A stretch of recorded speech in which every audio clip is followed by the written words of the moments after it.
4 flavors in Russian. Сладкий, соленый, кислый, горький. Russian prefixes explained easy.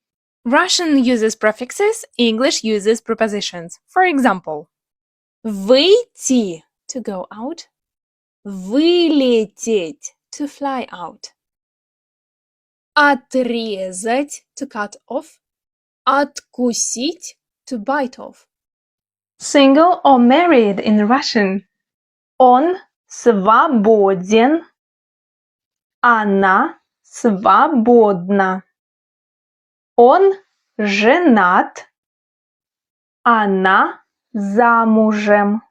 Он вдовец, она вдова.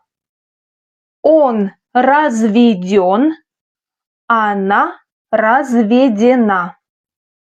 Спешить – to hurry in Russian. Я спешу. Ты спешишь. Мы спешим. Вы спешите. Он, она, оно спешит. Они спешат.